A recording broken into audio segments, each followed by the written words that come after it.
प्रिय हिंदी प्रेमी मित्रों एवं विद्यार्थियों, हमारे इस YouTube चैनल पर आप सबका स्वागत है। आज मैं इंटरमीडिएट के काव्य खंड के अंतर्गत द्विवेदी युग के महान काव्यकार राष्ट्र कवि की उपाधि से अलंकृत मैथिली शरण गुप्त द्वारा रचित साकेत महाकाव्य से संकलित अंश कैकेयी का अनुताप की व्याख्या बताने जा रही हूँ। गुप्त जी ने इसके अंतर्गत पश्चाताप की अग्नि में जलती हुई कैकेयी के व्यथित हृदय को वाणी दी है। साथ ही भरत के निर्मल और पवित्र हृदय का मर्म स्पर्शी चित्रांकन किया है। इसके पूर्व आप लोग कैकेयी के अनुताप के कुछ अंशों की व्याख्या पढ़ चुके हैं, जिसमें पूरे राज समाज के साथ भरत का वन में पहुंचना, वहां रात्रिकालीन सभा का आयोजन और सभा में राम और भरत का वार्तालाप प्रस्तुत किया गया था। राम के वचनों को सुनकर कैकेयी उनसे घर वापस लौट चलने के लिए कहती है। उसके आगे देखें। सबने रानी की ओर अचानक देखा, वैधव्य तुषारावृता यथा विधुलेखा, बैठी थी अचल तथापि असंख्य तरंगा, वह सिंही अब थी हाहा गोमुखी गंगा।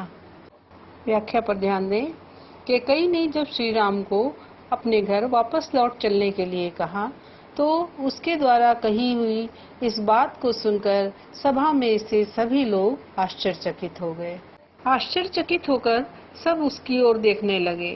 उस समय उसका कैसा रूप दिखा, इसी का वर्णन इसमें किया गया है कि वैधव्य तुषारावृता यथा विधुलेखा। वो रानी कैकेयी वैधव्य विधवा के रूप में, तुषार आवृता, तुषार कहते हैं कोहरे को या ओस को, कोहरे से ढकी हुई थी। वो विधवा के वेश में थी। जब सब लोगों ने उसकी ओर दृष्टिपात किया तो कैसी दिखाई दी? वैधव्य तुषारावृता, विधवा के वेश में, तुषार आवृता, कोहरे से ढके हुए, यथा विधुलेखा, जिस प्रकार से चंद्रमा की किरणें प्रतीत होती हैं कांतिहीन, उसी प्रकार विधवा के वेश में कांति से युक्त होते हुए भी वो कांतिहीन प्रतीत हुई। बैठी थी अचल तथापि असंख्य तरंगा, वह सिंही अब थी हाहा गोमुखी गंगा। वो रानी कैकेयी उस सभा में अचल भाव से बैठी हुई थी, दृढ़ भाव से बैठी हुई थी। तथापि असंख्य तरंगा, फिर भी असंख्य तरंगों से युक्त थी। ये असंख्य तरंगे क्या थी? असंख्य विचार, असंख्य विचार उसके मन में कौंध रहे थे। तरह तरह की भावनाएं उसके मन में हिलोरें ले रही थी। वह सिंही अब थी हाहा गोमुखी गंगा। और कभी सिंघनी के समान प्रतीत होने वाली रानी कैकेयी आज पश्चाताप की अग्नि में जल करके गोमुख से निकलने वाली गंगा के समान निश्चल और पवित्र भाव की प्रतीत होने लगी। वो रानी कैकेयी जो कभी सिंघनी के समान प्रबल पराक्रमी हुआ करती थी, सब पर अपना शासन चलाती थी, आज दीनता के भाव से युक्त होकर के अत्यंत उदार हृदया हो गई। आगे देखें। हाँ जनकर भी मैंने न भरत को जाना, सब सुन ले तुमने स्वयं अभी ये माना। वो रानी कैकेयी कहती है भरत श्री रामचंद्र जी से कि हाँ जनकर भी, हाँ जन्म देकर भी, मैंने न भरत को जाना, मैं भरत को न जान सकी। भरत क्या चाहता है, उसकी क्या अभिलाषा है, उसके हृदय के भाव क्या हैं, उसको जन्म दे करके भी मैं न जान पाई। सब सुन ले तुमने स्वयं अभी ये माना। सभा में उपस्थित लोग, सभी लोग ये सुन ले कि मैंने जो आज कहा है, इस बात को अभी तुमने भी स्वीकार किया है। यह सच है तो फिर लौट चलो घर भैया, अपराधी मैं हूँ तात तुम्हारी मैया। कहती है पश्चाताप की अग्नि में जलती हुई रानी कैकेयी कि यह सच है। इस बात को यदि सभी लोग सत्य स्वीकार करते हो, सत्य मानते हो, तो हे मेरे पुत्र, अब तुम घर वापस लौट चलो, क्योंकि अपराधीन मैं हूँ तात तुम्हारी मैया। हे पुत्र, तुम्हारी वास्तविक अपराधीन तो मैं हूँ, तुम्हारी स्वयं माता, तुम्हारी ये माता ही तुम्हारी वास्तविक अपराधिनी है। दुर्बलता का ही चिन्ह विशेष शपथ है, पर अबला जन के लिए कौन सा पथ है। प्रस्तुत पंक्तियों में कैकेयी भरत की सौगंध खाती है। वो राम से कहती है कि सौगंध खाने से व्यक्ति की दुर्बलता प्रकट होती है। परंतु अबला जन के लिए कौन सा पथ है? जो अबला हो, असहाय हो, ऐसे व्यक्ति के लिए इसके अतिरिक्त अन्य कोई उपाय नहीं है। यदि मैं उकसाई गई भरत से हूँ, तो पति समान ही स्वयं पुत्र भी खोऊं। रानी कैकेयी सौगंध खाती हुई कहती है कि यदि मैं उकसाई गई भरत से हूँ, यदि राज्य प्राप्त की आकांक्षा के लिए भरत ने मुझसे ये कृत्य करने को कहा हो, मुझे उकसाया हो, तो पति समान ही स्वयं पुत्र भी खोऊं। तो जिस प्रकार मैंने अपने पति को खो दिया है, उसी तरह मैं अपने पुत्र से भी वंचित हो जाऊं। ठहरो मत रोको, मुझे कहूँ सो सुन लो, पाओ यदि उसमें सार उसे सब चुन लो। रानी कैकेयी कहती है कि कोई अब मुझे कहने से मत रोको, मैं जो कह रही हूँ उसे सभी लोग ध्यान से सुनो। पाओ यदि उसमें सार उसे सब चुन लो। यदि मेरी बातों में जरा भी सार तत्व है, जरा भी सत्यता है, तो उसे सभी लोग ग्रहण करो। करके पहाड़ सा पाप मौन रह जाऊं, राई भर भी अनुताप न करने पाऊं।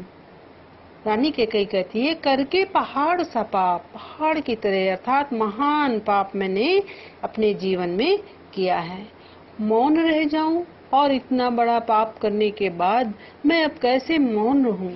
राई भर भी अनुताप न करने पाऊं। पहाड़ के समक्ष जो सबसे तुच्छ होता है वो है राई, और कैकेयी का जो अपराध है, कैकेयी का जो पाप है, वो पहाड़ के समान महान है। और वो कहती है कि इसके बदले में क्या मैं राई के समान भी अनुताप अर्थात पश्चाताप न करूं? थी स नक्षत्र शशि निशा ओस टपकाती, रोती थी नीरव सभा हृदय थपकाती। थी स नक्षत्र शशि निशा, शशि निशा पूर्णिमा की रात्रि। कैसी थी वो पूर्णिमा की रात्रि? स नक्षत्र, नक्षत्रों से युक्त, अर्थात नक्षत्रों से युक्त पूर्णिमा की रात्रि थी। ओस टपकाती, और ओस गिर रही थी। रोती थी नीरव सभा हृदय थपकाती, और वो नीरव सभा, नीरव रव रहित अर्थात ध्वनि रहित शांत सभा थी। और वो कैसी थी? रो रही थी। सभी के हृदय रो रहे थे। सभा में उपस्थित सभी लोग दुखी थे, निराश थे, सबके हृदय रो रहे थे। हृदय थपकाती, और वो शांत सभा में बैठे सभी जनों के हृदय धड़क रहे थे। उल्का सी रानी दिशा दीप्त करती थी, सब में भय विस्मय और खेद भरती थी। किसी गिरे हुए उल्का पिंड के समान रानी दिशा दीप्त करती थी। वो रानी जिस दिशा में बैठी हुई थी, उस दिशा को अपनी कांति से आलोकित कर रही थी। सब में भय विस्मय और खेद भरती थी, और अपने भाव के द्वारा, अपने विचारों के द्वारा सभा में उपस्थित सभी लोगों के हृदय में कभी भय और कभी विस्मय, कभी खेद अर्थात उदासी, इस प्रकार की भावनाओं को भर रही थी। क्या कर सकती थी मरी मंथरा दासी, मेरा ही मन रह न सका निज विश्वासी। इन पंक्तियों में रानी कैकेयी मंथरा को निर्दोष सिद्ध करती हुई कहती है कि मंथरा तो एक साधारण सी दासी है, वह भला मेरे मन को कैसे बदल सकती है। सच तो ये है कि स्वयं मेरा मन ही अविश्वासी हो गया था। यहाँ कैकेयी ने मंथरा को नहीं बल्कि स्वयं के मन को ही दोषी ठहराया है, क्योंकि ये दोषित विचार स्वयं उसी के मन में जागृत हुए। जल पंजरगत अब अरे अधीर भागे, वे ज्वलित भाव थे स्वयं मुझी में जागे। रानी कैकेयी अपने मन को संबोधित करती हुई कहती है कि मेरा वो अधीर और अभागा मन, पंजरगत, पंजर माने शरीर, मेरा वो शरीर किसमें डूब गया था? जल में। कैसे जल में? लोभ के जल में, मृग तृष्णा रूपी जल में मेरा वो शरीर स्वार्थ के वशीभूत होकर के पूरी तरह से डूब गया था, जिसके कारण वे ज्वलित भाव थे स्वयं मुझी में जागे। वे ज्वलित भाव, ईर्ष्या के भाव, वे दूषित भाव स्वयं मेरे ही मन में जागृत हो गए। पर था केवल क्या ज्वलित भाव ही मन में, क्या शेष बचा था कुछ न और इस जन्म में। तत्पश्चात वो सभा को संबोधित करती हुई कहती है, उससे प्रश्न पूछती है सभा से, क्या मेरे मन में केवल वो आग लगाने वाले दूषित भाव ही थे, उनके अतिरिक्त मेरे मन में कुछ और शेष नहीं था। कुछ मूल्य नहीं वात्सल्य मात्र क्या तेरा, पर आज अन्य सा हुआ वत्स भी मेरा। वह कहती है कि कुछ मूल्य नहीं वात्सल्य मात्र क्या तेरा। वात्सल्य मात्र, जो वात्सल्य का भाव उसके हृदय में था अपने पुत्र भरत के प्रति, क्या उसका उसके जीवन में कोई मूल्य नहीं है, क्या उसका कोई महत्व नहीं है। पर आज अन्य सा हुआ वत्स भी मेरा, लेकिन दुख है कि आज मेरा अपना वो पुत्र जिसके लिए मैंने ये कृत्य किया, आज वो भी मेरे साथ परायु जैसा व्यवहार कर रहा है। थूके मुझ पर त्रैलोक के भले ही थूके, जो कोई जो कह सके कहे क्यों चूके। छीने न मात्र पद किंतु भरत का मुझसे, रे राम दुहाई करूं और क्या तुझसे। अपने कर्मों पर पश्चाताप करती हुई रानी कैकेयी कहती है कि तीनों लोग अर्थात धरती, आकाश और पाताल मुझे क्यों न धिक्कारे, मेरा चाहे जितना अपमान करे, मेरे विरुद्ध जिसके मन में जो भी आए वह कहे, किंतु हे राम, मैं तुमसे दीन स्वर में बस इतना ही विनती करती हूँ कि मेरा मातृपद अर्थात भरत को पुत्र कहने का मेरा अधिकार मुझसे न छीना जाए। कहते आते थे यही अभी नरदेही, माता न कुमाता पुत्र को पुत्र भले ही। कैकेयी श्री रामचंद्र जी से कहती है कि हे राम, आज तक संसार के मनुष्य यही कहते आए हैं कि पुत्र चाहे दुष्ट हो जाए, कुपुत्र बन जाए, माता का अपमान करे, अपकार करने वाला हो जाए, किंतु माता पुत्र के प्रति कभी भी क्रूर तथा अपकार करने वाली नहीं हो सकती है। अब कहें सभी ये हाय विरुद्ध विधाता, है पुत्र पुत्र ही रहे कुमाता माता।